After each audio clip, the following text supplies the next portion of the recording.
Here we go. Everybody? Hey, go. Well, I don't have Kate here tonight. I'm the representative of our online staff because I'm in New York. I'm here with Evy Poumpouras. Thank God I get to come stay with her this week.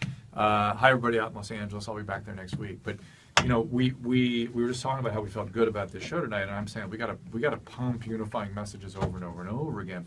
But there's something you said tonight that really caught my attention, and as a doctor, it got to me because I know how key training is. And I also know that sometimes we don't select the right people to be physicians, or they don't self-select. And that always creates problems. And you can't really do that much about that, but you can train them to be better. You can't regulate them to be better. You know what I mean? Regulating, I always think, is it's a bad attempt, because you can't really, people's... You talk about training, because in that moment when you have to make that decision, you fall back on your training, not on what a regulator is telling you to do. You know what I'm saying? Does that make sense? That's correct. Yeah. So when you're in a situation, in the scenario where you're being threatened, you don't have time. Your fine motor skills, they go out the window. Yeah. It's all gross motor skill. It's all muscle memory. That's why there's so many shots reaction. sometimes too, right? Yes. So what happens is with the shots, when you come out, you pull your weapon out. The idea is you shoot to stop. Yes. But you don't typically sit there and count, okay, that's 1 round, that's 2 rounds, that's 3 rounds. Or did I get him or not? You right. can't really What check. you're looking at is for the threat to stop, Yeah. ideally. But training is important. If you have proper training, continual training, because a lot of police departments, they put you through training, and then they put out on the street, and then you qualify once a year with your sidearm. You don't have continual tactics. All that is very, very important. There's 2 key things here. Actually 3. Education. Yeah.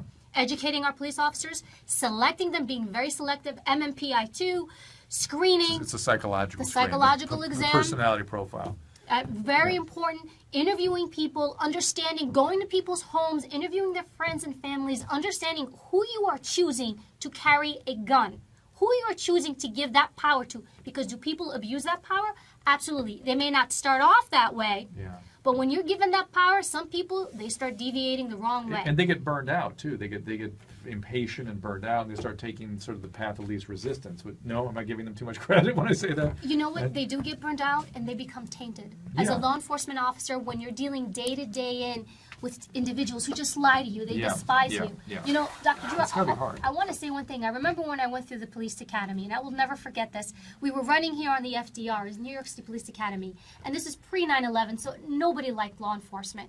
And we were running, and people were driving by on the FDR highway doing 50, 60 miles an hour, and they were spitting at us. They were giving us the finger, and I remember thinking, what did I do? I just want to serve and protect.